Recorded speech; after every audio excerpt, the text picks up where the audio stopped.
Assalomu alaykum va rahmatulloh. Bugun bepul arab tili darslarimizning 31-qismi. Bugun darsimiz davomida birinchi kitobimizning 7-darsini o'rganishni boshlaymiz. Bugungi mavzuyimiz uzoqni ko'rsatadigan muannas ism ishora haqida bo'ladi. Yodingizda bo'lsa kerak, biz yaqinni ko'rsatadigan hada va hadihi ism ishoralarini o'rgangandik. Ya'ni hada bu yaqinni ko'rsatish uchun muzakkarlar uchun ishlatiladigan ism ishora bo'lsa, hadihi esa ayni shu ism ishorani muannas shakli. Endi biz uzoqni ko'rsatadigan zalika ism ishorasini ham o'rgangandik. Uzoqdagi narsalarni ko'rsatayotgan vaqtimizda muzakkar ism bo'ladigan bo'lsa, zalika ism ishorasidan foydalanardik.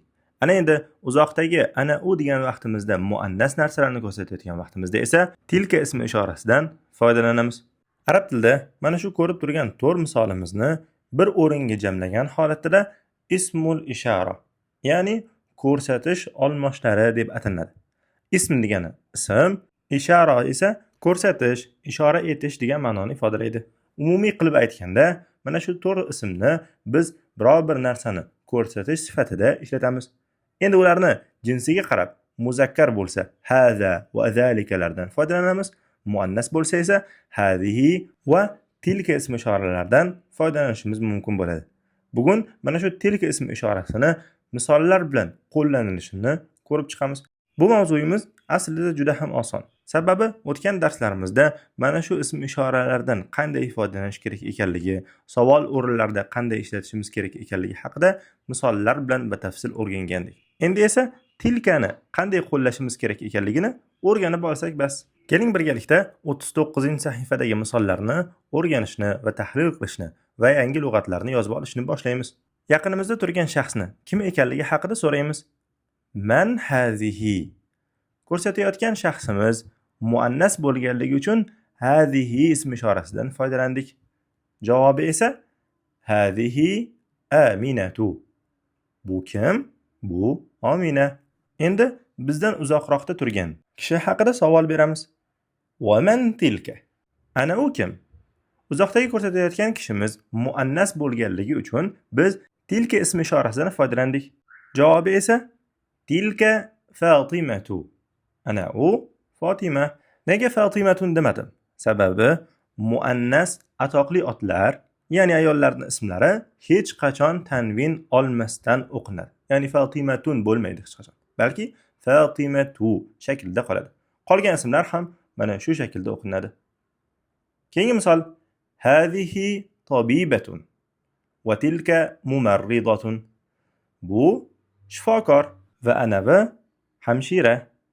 Mumarridatun degani hamshira degan ma'noni ifodalaydi. Tabibatun ham, mumarridatun ham muannas ism bo'lganligi uchun biz hazihi va tilka ism ishoralardan foydalandik. Endi keling tasavvur qilib ko'ramiz. Mana bu tuzgan misolimizni muzakkarlar uchun aytayotgan vaqtimizda qanday aytardik? Biz muzakkarlarda ishlatayotgan vaqtimizda hazihi emas, balki hada ism ishorasidan foydalanardik. Ya'ni hada tabibun va zalika mumarridun. Ma'nosi bu shifokor va anavi medbirat, ya'ni hamshira erkak ma'nosini ifodalaydi. Keyingi misol hazihi minal hindi va tilka minal yabani. Bu Hindistondan va anavi esa Yaponiyadan. Min so'zi dan ma'nosini ifodalardi. Keling mana shu jumlamizni grammatik tahlil qilib ko'ramiz. Biz o'qigan misolda ikkita jumla bor. Ikkala jumlamizning boshi hazihi va tilka bilan boshlanmoqda. Hazihi va tilka misollari mubtado bo'ladi. Birinchi jumlamizning xabari minal hindi. Ikkinchi jumlamizning xabari esa minal yabani. Ikkala xabarimiz ham bir xil ko'rinishda.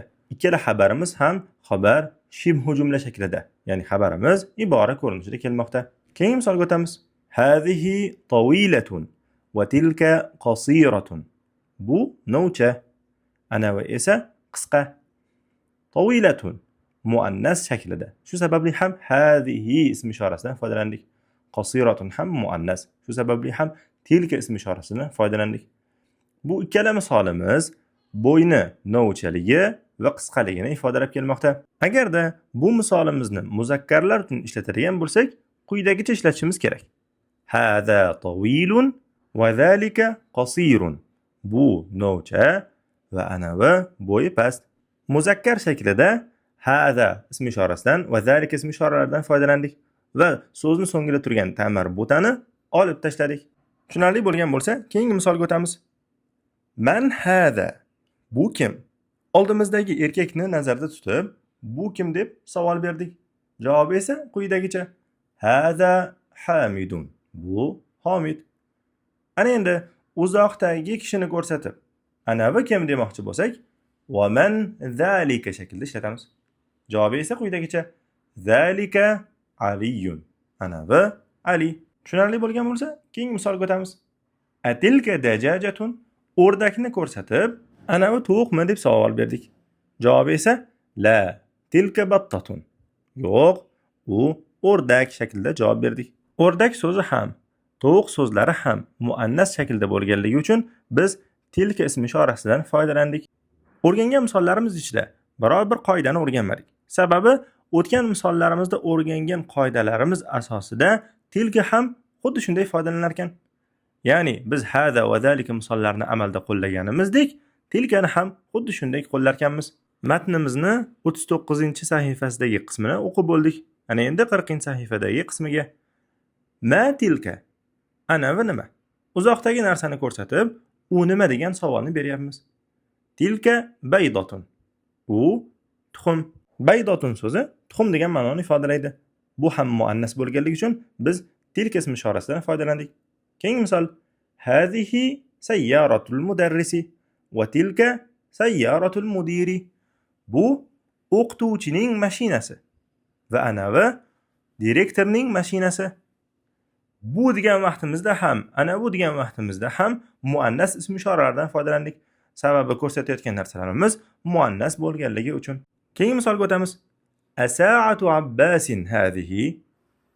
Bu Abbosning soatimi? Javobi esa Abbosning soati bo'lmaganligi uchun la bilan boshlayapmiz. La. Hazihi sa'atu Hamidin. Yo'q, bu Hamidning soati. Tilka sa'atu Abbasin. Anavi Abbosning soati. Keyingi misol. Zalika dikun va tilka dajajatun. Anavi xo'roz va anavi tovuq. Uzoqdagi narsalarimizni biri muzakkar, biri muannas. Shu sababli ham muzakkarni ko'rsatayotgan vaqtimizda zalika ism ishorasidan foydalandik. Muannas, ya'ni tovuqni ko'rsatayotgan vaqtimizda esa tilka ism ishorasidan foydalandik. Shu bilan matnimizda berilgan barcha misollarni nihoyasiga yetkazdik. Ana endi keling, birgalikda birinchi mashqni ko'rib chiqamiz. Birinchi mashqda bizga misollar berilgan.